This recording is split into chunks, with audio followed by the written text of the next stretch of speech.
fast. So I'm a physiologist. So what this means is I'm trying to understand how these animals function in their environment. And what we do is comparative physiology, and we're trying to compare different species of animals and how they function. And one of the things that is really important now and understudied is how do these animals respond, and how are they going to respond to climate change? And what can we do to try to prevent them from perishing, from going extinct? So you probably have heard of overfishing. So these animals, especially marine mammals that we're interested in, marine mammals, turtles, and penguins, they're air-breathing animals. So they need to come to the surface to breathe, and all the food is underwater. So what happens to them, and what decisions do they make, and how do they respond physiologically if there is overfishing? So what do they do? At what point in time don't they have enough food to survive? Another example of what we're trying to understand and what we're trying to do is how do they respond to climate change? Imagine here you have a sea lion that is eating a species of fish that is temperature sensitive. So with climate change and with global warming, you're going to have surface layers heating up. Then the prey items, these ectothermic fish that are temperature sensitive, either go to higher latitude or they go deeper into the water column. This is going to have a cost to the animals because they are going to have to swim further down into the ocean, and they only have a certain amount of time available for aerobic metabolism. They only have so much oxygen in their body. And they're holding their breath. They don't have any additional access to oxygen. So what effect is this going to have for their foraging efficiency? How is it going to affect buoyancy? How is it going to affect their metabolic cost of getting the food, because you need to swim for a longer distance to get the food? These are some of the things we're trying to answer. And today we're also going to look at what point in time do they potentially become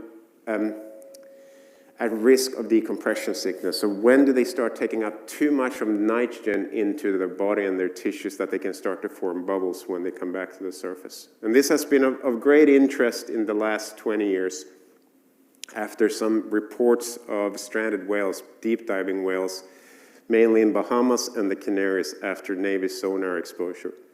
So we're going to look at that a little bit more. So as a physiologist, as a scientist, we need to start with a hypothesis. So you got to start with something really, really simple. At noon, if you're from Northern Europe, you start to feel hungry, and you know that it's lunch. But since we're in Spain, you've got to suffer through 2 more hours before you can eat. So food is really important for these animals, as it is for us. So they need to eat, and they spend about 80% of their time, some of these species, 80% of their time underwater to find food. So understanding the metabolic cost and the consequences of changing that food resource is really important to understand. At what point in time can they no longer survive? We're trying to do this. We're trying to understand and build an applied model of how these animals are functioning. And we do this with different techniques. We work with different experts. So we're using molecular genetics. We work with whole animals and study their physiology. And we're also doing mathematical modeling. And I promise you, I will not go into details on mathematical modeling, because that's usually when people either run away or they fall asleep. But all of these different components are really important to build an integrated model. How do these animals manage to do what they're doing? How can they stay underwater for up to 220 minutes, so over 3 hours when they dive? How can they dive to 3 kilometers down into the water column? So these are some of the questions we're trying to answer. Where are the limits of physiology? How far can we extend it? So to study the metabolic cost of diving, so trying to understand at what point in time can they no longer get enough food. We do this in different ways. One way of doing this is a few indirect methods. So if you start to run up and down the stairs here, your heart rate's going to go up. So this is an indication that your metabolic rate is increasing, because the body needs more oxygen. You need to take in more oxygen, and this need then to fuel aerobic metabolism. The activity itself is what causes the increased metabolic cost. It costs more energy to be more active. You can also do this with stable isotopes. So what you do is you inject an isotope that then gives you the turnover rate and how much it turns over and how quickly you basically deplete this isotope is dependent on your metabolic rate. Or you can do this directly by respirometry. Basically, you measure the amount of oxygen you're consuming. And this is then an indication of how many calories you're consuming per unit time. You can do this. This is what's called the Fick equation. I don't know if you can see the pointer, but basically, this is the oxygen consumption rate is equal to the heart rate, the stroke volume, and those two are cardiac output.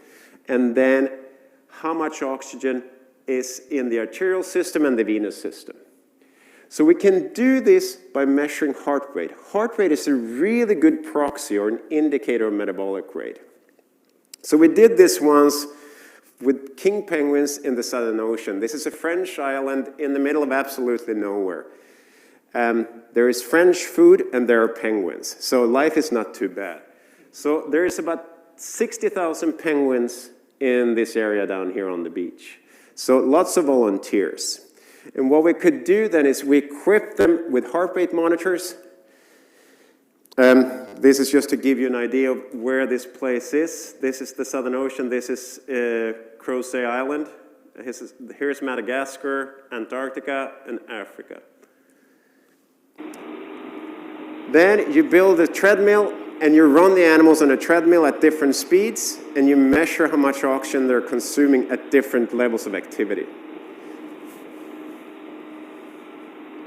So your personal trainer for penguins, you can put that on your resume. There's not a lot of jobs for that.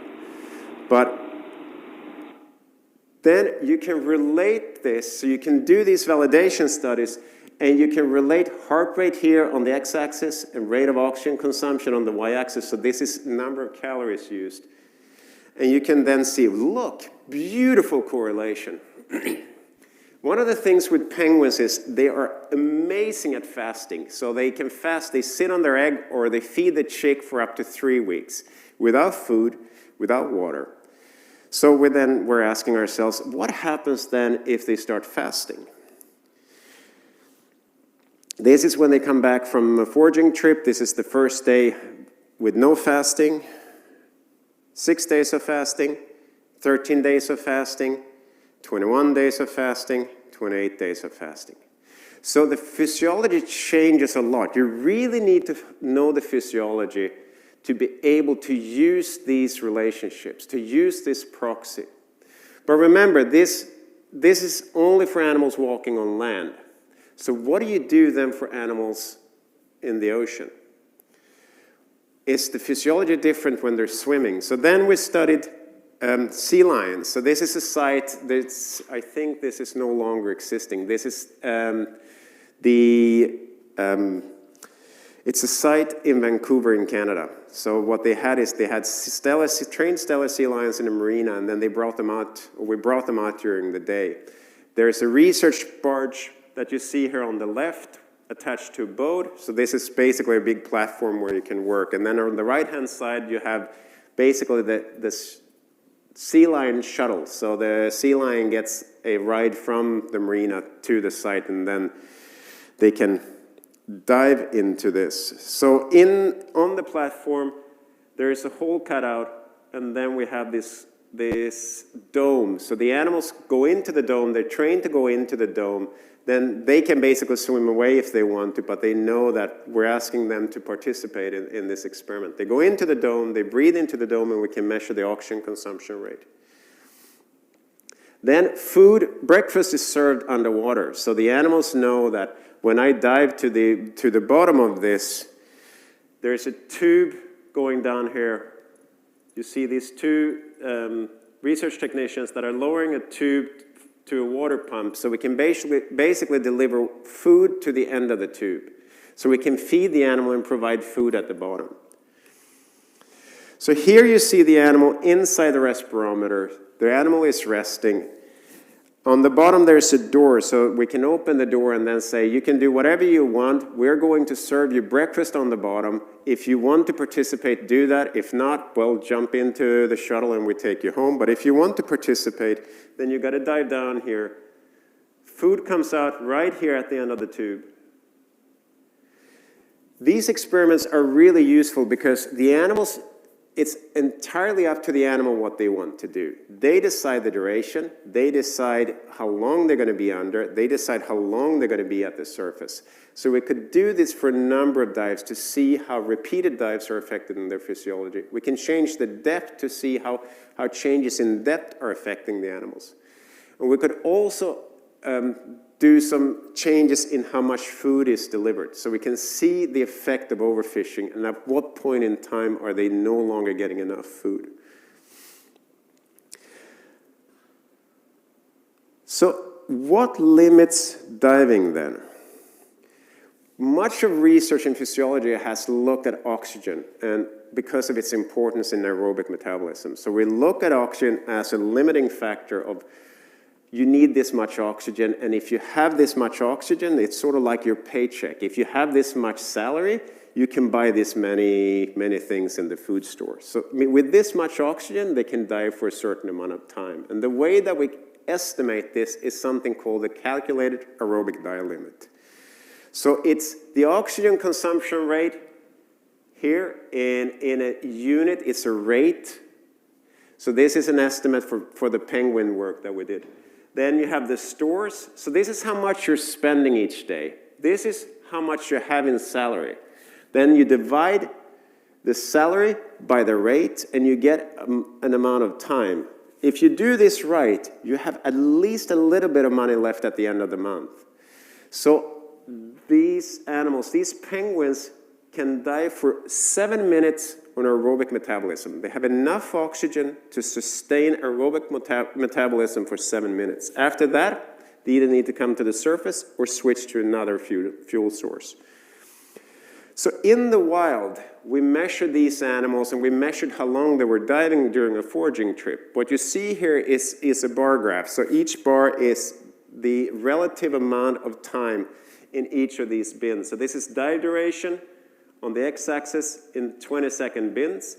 Here is frequency on the left-hand side and cumulative frequency. So you just sum these frequencies up and then you see that at 99% or 98% of the time, these animals are diving aerobically. So almost all the time, this is 7 minutes, almost all the time they're staying within this. They're being really good at managing how much oxygen they have. And very seldom do they exceed this. So these animals are not limited by oxygen. They usually dive within their aerobic dive limit. If there's less food, or if the food is further down, these limits may push. So this curve may push to the right. And then more dives may be where they really need to push themselves. But one of the things we were asking then, at least for now, why do these animals stop diving at times? This is a working day of an Antarctic sea lion. They get up at 4 in the morning, they go for a little warm-up, and then they start their working day. So they work until about 7, they have a little bit of coffee, and they continue, and then they have lunch at around 8:30. And then they stop diving. And oftentimes these periods when they stop diving are at times during the day when food is most available. So why do they do this? What potentially limits this? And one potential reason could be that they're at risk of decompression sickness. So hopefully most of you know what this is. This is this diving-related things that if you dive for too long and come back too fast, you can get bubbles in your bloodstream or in your tissues. And in the early 2000s, there were several reports of beached whales. So you see a sperm whale on the right-hand side, and you see a sea lion, oh no, it's actually a harp seal, on the left-hand side. You see the bubbles in the eyes. So these animals have done something, come back to the surface, and not gotten rid of the nitrogen that they've taken up during the dive. And until the early 2000s, it was thought that these animals are never at risk of decompression sickness. Since then, we've been really interested in trying to understand how the physiology works and why and how are they sometimes at risk of decompression sickness. So we'll get into this a little bit more. These are some of the studies that have been done. So again, this is the harp seal. This is an animal that have been caught in a net, asphyxiated in the net, and then brought to the surface. So this is evidence of elevated levels of nitrogen in the tissue. So when you bring them to the surface, this gas that has dissolved comes out as bubbles, sort of like when you open the soda can and you get the bubbles from the CO2 in your soda. On the bottom here is some work done by the veterinary department at Oceanographic. So they discovered and noticed that turtles that are bycaught in fisheries, either in trawls or in gill nets, sometimes get these massive amounts of gas in their tissues. So these are some of the things we're trying to understand. What are the mechanisms? What's the physiology? And what can we potentially do to mitigate this, to reduce the effects? We got to go back to the 1940s. Not a lot of us were born then. So this is basically one of the initial works done by a gentleman called Per Scholander. And in this, he described most of what we know about diving physiology in marine mammals, birds, and turtles at the moment. And one of the things that he suggested was this balloon pipe model. So this is how animals avoid decompression sickness. So most marine mammals, he suggested, have a really unusual respiratory anatomy. They have a non-collapsible upper airway, so basically a very stiff tube. So think of a very stiff tube attached to a balloon. If you lower this and the gas cannot escape, the balloon will collapse, the tube will stay rigid. And at some point in time, this lower airway, the lungs or the alveoli, will be completely collapsed and there will be no gas exchange. With no gas exchange, there's no exchange of nitrogen and they're not at risk of decompression sickness. So this hypothesis that he formulated in 1940 assumes a rigid, non-collapsible trachea. So this upper airway down to the alveoli is supposed to be super hard and rigid. It assumes a compliant rib cage, and humans don't have this. We don't have a very squishy rib cage. But a lot of these animals do, especially the seals and the sea lions. And what we wanted to ask was, is this true for all marine mammals? So in the 1940s, he studied one species of seal and two species of cetaceans. There's a lot more species. Are all species created the same? So we wanted to see what are the differences in anatomy and in structural properties. Are all tracheas rigid? Are all chests compliant? And are all lungs or alveoli really, really squishy? This is what we were trying to set out to do. At what depth do the alveoli collapse and when does gas exchange stop? Because this then is going to have an important effect for understanding how they're preventing decompression sickness. We went into the literature and we discovered one absolutely incredible study. So this is a Weddell seal at the surface diving and at 300 meters on the right-hand side. So this is at the surface on the left-hand side. This is at 300 meters on the right-hand side. What you see is there's an ECG disc right here. So the animal has an ECG electrode attached to the outside. You see the trachea, the outline of the trachea right here. This is at the surface. Here's the outline of the trachea when the animal is diving. So there's evidence for tracheal compression. So there's something with Scholander's hypothesis that didn't make sense to us. So what we started doing was we did some mathematical modeling that suggested that you need to have some sort of rigidity to the trachea for the alveoli to collapse, but we really need to know what is the difference between the rigidity or the compliance of the alveoli versus the upper airways. What you see here is the difference in tracheal structure and tracheal anatomy between a seal on the left-hand side and a common dolphin on the right-hand side. The seal is maybe 40 kilograms, like a big baby. The common dolphin is about 250 kilograms. It's a really big animal. It's a massive animal. And you see the differences in tracheal structure. In the gray seal, there's a lot of trachea, and the bifurcation is right down here. So the tracheal tree then starts to become two bronchi. Here you have a bifurcation almost immediately. You have something called a pig bronchi or an accessory bronchi here, which is a structure that you may see in cows if you're a veterinary student. You see this in the clothed-hoofed animals. Then you have a further bifurcation down here. So the structure is really different, and so is the squishiness. If you take this in your hand and you sort of squeeze them, when you do a necropsis, if you're a veterinary student or any other student, take these structures and sort of squeeze them a little bit and sort of get a feel for how they feel. This is a busy graph. You have species on the x-axis, you have level of compliance or how squishy they are. So the higher the number, the squishier, the more like your pillow. The lower the number, the less squishy. So this is like a brick or a rock. So very, very hard or stiff and very compliant. And the abbreviations are different species. So there's just an abbreviation for the different species. These are seals. Here there are cetaceans.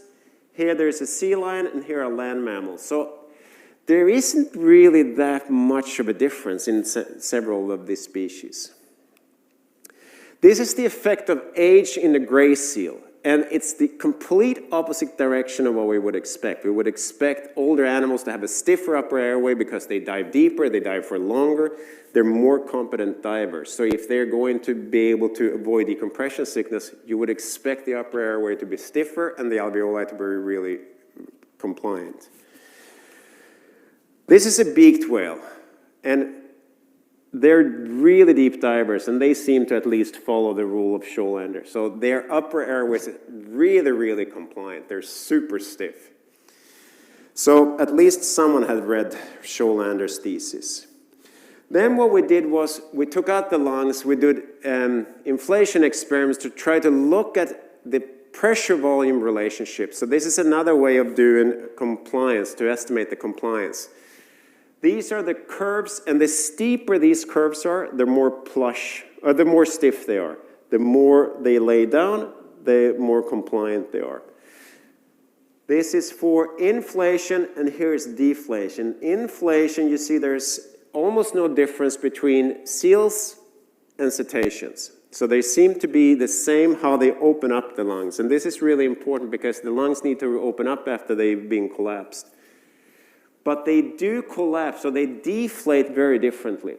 This was evidence for differences in architecture, and something that we followed up. This is really interesting because it seems like the internal structure of the lungs are completely different in these different species. Then what we did was we built a pressure chamber that we could image at high pressures. So normally a pressure chamber is made out of steel, and you can't either do radiographs or CT through the steel hull. But this one was made out of fiberglass. So what you see here is the CT is right here, this big structure, and there's a window here. There's a length here where you can actually image this, and you can get good images. Then we could change the pressure inside, and we could see the effect this had on the lungs. So we worked with this veterinarian. This was a project that I worked with him on. His name is Michael Moore. And we worked with animals that had asphyxiated in the fisheries. So these are fisheries by-caught animals that were post-mortem processed. So what we did here is we intubated the animal so we could inflate the lungs. We could inflate the lungs to different volumes so we knew how much air was in the lungs. We put them into the chamber. Here you see the chamber. You see the length here where you can image. We close it up with a number of bolts. We pressurize it with water because if we have an accident, we're not going to basically blow ourselves up. We're just going to get super wet. Then we put this into the CT. So this is the length that we can image. And this is what you see. This is a harbor porpoise Here are the lungs, the outline of the lungs. You see the black. Here you see this at 50 meters and at 100 meters. One of the things that we concluded with this is that lung collapse depth is probably much deeper than we expected, than people had predicted previously.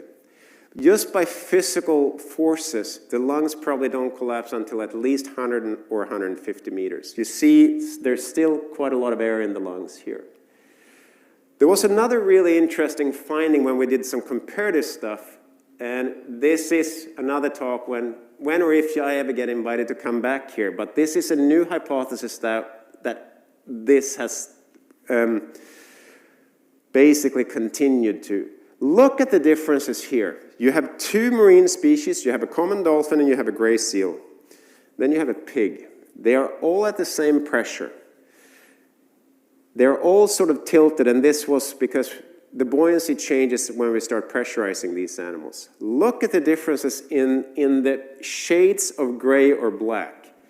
In the pig, it's homogeneous.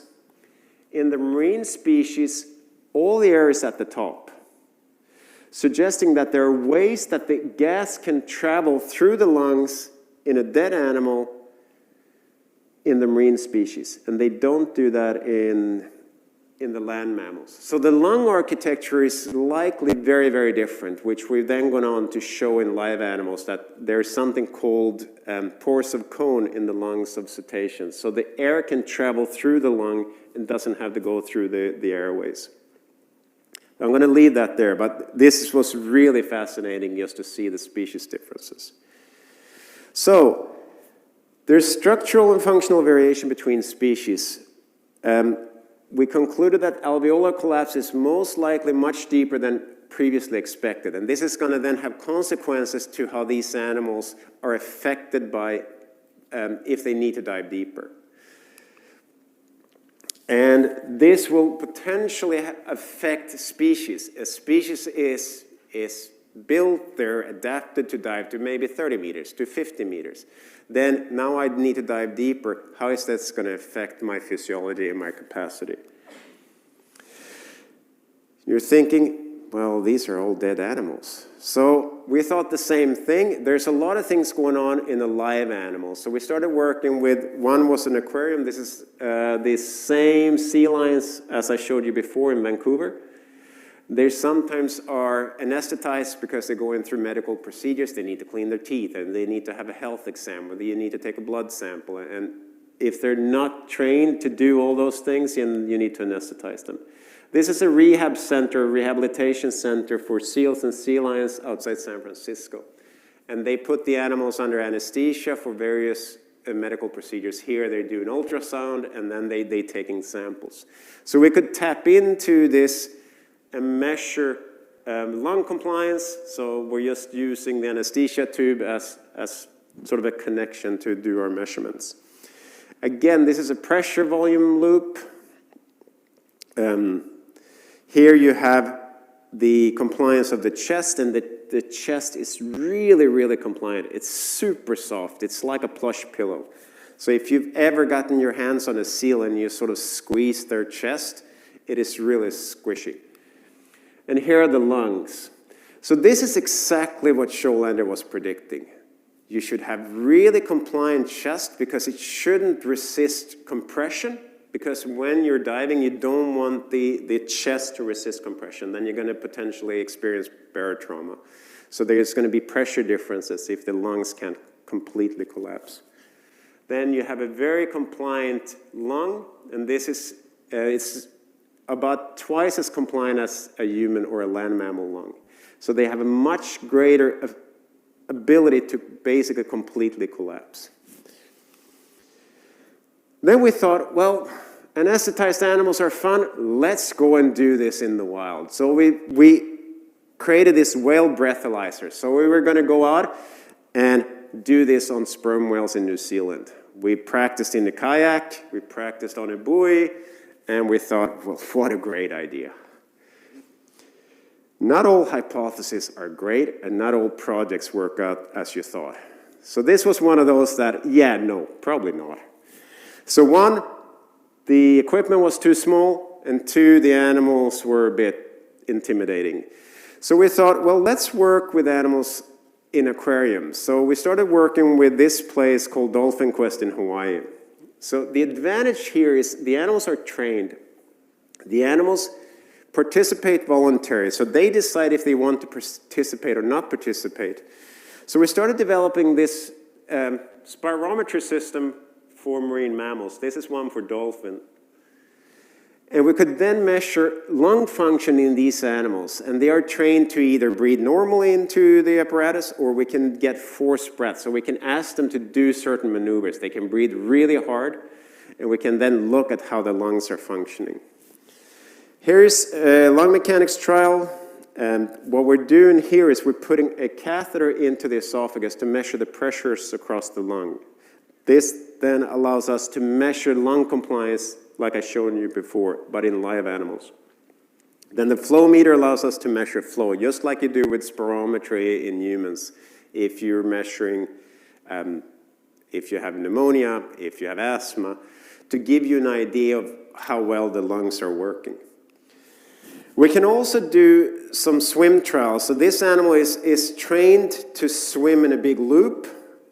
We can then attach tags to them, and we can measure the energetic cost for a certain speed, similar to what we did with the penguins. Here's the animal. They're really good at cheating. So we had them swim in a big circle, and then they were cheating because they were cutting the corners. So then we thought, okay, we're going to have them swim following a boat. So we had a remotely controlled boat, and they were following the boat, but they still started cheating when we increased the speed. So these experiments then allow us to create new tools to understand animals in the wild, and also to understand their respiratory capacity. I'm going to show you some of this because there's no animal on this planet that has greater respiratory capacity than cetaceans. It may not tell you a lot. On the left-hand side, you have flow rate. So this is how quickly they exhale or inhale, how fast the air is either exiting or entering the airways. On the right-hand side, you have tidal volume. So we're integrating, or we're taking the area under the curve of flow rate. And then end-tidal oxygen. This is the oxygen in the periphery of the lung, basically the air that is in contact with the blood. So this is a reflection of arterial blood concentration, or arterial blood PO2, so the partial pressure of oxygen in your blood. So it gives you an indication of how much oxygen they have in their blood. So this is an exhalation. These animals breathe completely different to humans and most land mammals. So they exhale first, inhale, and then they hold their breath. These flow rates may not mean a lot to you, but this is the maximal for a human. A horse can maybe do 50, 60. And they're supposed to be really good at respiratory physiology, but nothing beats the marine mammals. They are really, really good at what they're doing. And much of this is this fairly stiff upper airway. When you integrate this, they have really high tidal volumes. They can basically exchange almost all the gas in the lungs in one breath, in one exhalation and inhalation. So they can exchange 80 to 90% of their total lung capacity. TLC is an abbreviation for total lung capacity. They also have really low end-tidal oxygen. So oftentimes it's around 8 to 10%. A human is around 13, 14%. So it seems like they are constantly hypoxic. They constantly live with low levels of oxygen. So they're completely different from most land mammals. And these physiological differences are really interesting because a lot of clinical issues, especially in emergency medicine, need to deal with this. With low oxygen, and human, for example, with a heart attack, they become hypoxic, they become ischemic, they develop, now I'm losing the word. Basically, the alveoli collapse, so they have atelectasis. And these animals seem to live with this day in, day out. So if we can learn a little bit on how they do this, we can potentially improve clinical medicine for humans too, and maybe for land mammals also. This is this thing that we put into the esophagus. This is a chuff. So this is a maximal respiration from a dolphin. And this bump here, right here, is evidence of active respiration. So basically what they do is they use their respiratory muscles, and we'll show you a video. They use their respiratory muscles to generate these extremely high airflows. Then they use muscle force to inhale. Here's a comparison between a voluntary breath, so the animal is asked to just sit here and breathe, or take this really extreme breath. So you see the differences between what we call a chuff or a forced breath or a voluntary breath. And you see the differences in tidal volume in these. So we've been able to do this for these animals, and we've also been interested in trying to understand the health of them. Here's a difference in the esophageal trace. So this catheter that we put in, this can potentially give us some clinical indication. If the lungs are really stiff or if they're really soft, this can be a sign of different diseases. In this case, here you have evidence for active expiration, so they help with their respiratory muscles to generate these really high airflows. So why is this important? One, it's important to understand how climate change is going to affect these animals. It's going to help us understand at what point in time can they potentially not push themselves and dive much deeper. Are there physiological limitations to dive depth and to dive duration? We can also use this to assess health and what is normal, like you do with spirometry. And you guys may do that in veterinary medicine, but I don't think it's all that established yet. But this is, if you go to the doctor, you do spirometry, this is what they do. They put a device into your mouth and they say, take a deep breath and exhale all you can. And you generate these flow volume curves. So you start right here and you exhale and then you inhale. And this is a normal human. And oftentimes what the doctor does is he looks at these, and if you have emphysema or different diseases, the exhalation changes predictably. So they can tell by the shape of these curves what type of disease you have, prescribe your medicine, you go home, come back in 2 weeks, you do the experiment again. Okay, this medicine didn't work, do it again. This medicine worked, it's improving your respiratory capacity. So we've been doing the same thing for dolphins. It's just been a little bit challenging because the flow rates are so incredibly high and they are completely different. If you see a human, this is exhalation, it's like a pyramid. So they have flow restrictions, the trachea starts to collapse and starts to, the area starts to decrease when you exhale. So they have the maximum flow rate at a certain volume. You don't have that in marine mammals. They're engineered in a way that they can generate these extremely high flow rates and they can maintain that high flow rate to be able to exchange the gas in the shortest time possible. And think of this, if you ever seen dolphins in the wild, they're porpoise when they travel. So they come out of the water, you hear the poof, and they exhale, they inhale, and hopefully they've inhaled and they close their blowhole before they go into the water again. So they need to generate these really high flow rates to exchange the gas rapidly. What we can do too is we can assess disease in animals. This is a healthy old animal. It looks a little bit like a human. We don't know if this is because of age. It has this pyramid shape. There may be changes with age in these animals. This is his son. It's a younger animal. You see this really typical flow volume loop from a healthy young dolphin. And here's an animal with obstructive disease. So we investigated this and we published this last year showing that we can use spirometry in these animals. We can detect disease, we can follow disease treatment, and then we can see when they have recovered. So we're using this then to develop new tools so we can potentially do this with animals in the wild.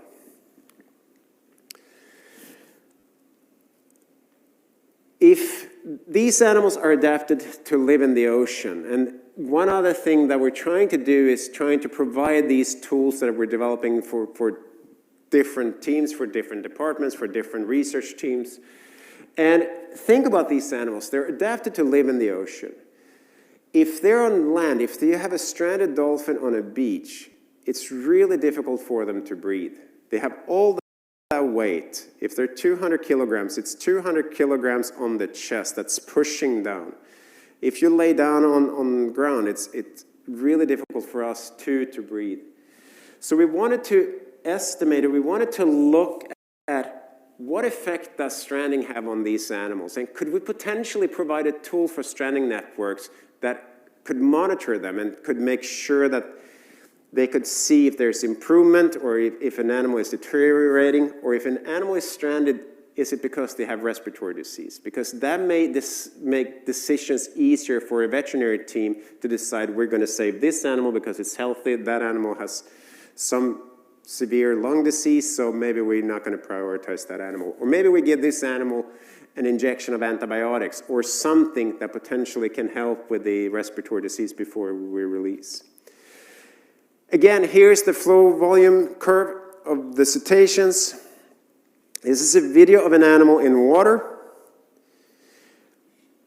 He's trained to do these respiratory maneuvers. That was in water. This is the same maneuver on land.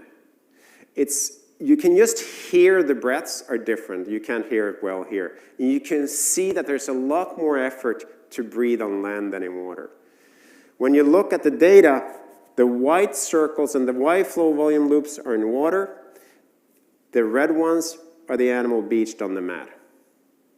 So you can see the effect of beaching on these animals. These animals can be beached. These are pilot whales in New Zealand on the right-hand side on the bottom. They can be there for 24 hours, 48 hours. And eventually, this increased, reduced respiratory capacity may potentially increase metabolic rate, may cause imbalance in the gases, so they may increase the CO2 that they retain, which causes acidosis, which has downside effect on how this is affecting them physiologically. This is an animal that was stranded. It was a neonate. This is a false killer whale in Vancouver Island. He was stranded in July, I think it was 2003. When he was found, he was 199 centimeters and weighed 6 kilograms. He was brought into the aquarium where they had a rehabilitation center. And we did respiratory trials with him continuously through this period. And you can see how he's improving. He's improving his respiratory capacity, one, because he's growing, but also per kilogram body mass, it's getting better. So some of these effects, some of this reason why he was stranded is reversing. So he's improving his respiratory capacity. So it can be used as a tool to diagnose respiratory capacity and lung disease. This is a lot what we're doing. We're trying to develop these tools, but you may think, well, this is just for animals that are either captured, beached, or under human care. Well, yeah, but it helps us to be able to measure things. And what we're doing now is what you see here on the top is a dolphin in a health assessment, and on the top is a tag. This is a hydrophone where you can record the sound. So we can record the strength of the noise of the breath, and then we relate the strength of the noise of the breath to respiratory flow. And when you do this, you can attach this tag, release the animal, and they can then swim around in the ocean by themselves. The tag comes off, we retrieve the data, and we can look at respiratory capacity of free-ranging animals. Here you see some of the calibration experiments with that, so you need to calibrate this. And here's some attempts of larger whales trying to understand respiratory capacity in larger whales. We're working with local engineers. We're working with respiratory physiologists in Barcelona and in Switzerland to try to develop new tools to be able to better study these animals. This is a project that we work with. It's a Swiss engineering team, and they have this ultrasonic flow meter. So we're trying to use technology used in humans, but adapted for dolphins. So with these collaborations, with the education that we're doing, and with the work that we can do as different teams by working together to sort of a common idea that we want to try to create an ocean that is sustainable. We want to try to create an ocean where animals can thrive and live. To be able to do this, we need to understand their population and we need to understand their physiology. We need to understand what is healthy so we can then make predictions of how are they going to respond to climate change. And another important point is sharing this with the public. The public needs to know the risks these animals are facing in the ocean. Thank you very much. I hope you've enjoyed it. These are the acknowledgements for the people. This is not just me having done things. I've been extremely fortunate. I work with some amazing research teams and researchers and some amazing animals. And if you're interested in what we're doing, follow us on social media. We're trying to put out our work and other people's work as sort of divulgación or outreach, of trying to reach the public, trying to tell the story why what we're doing is really important. Thank you very much.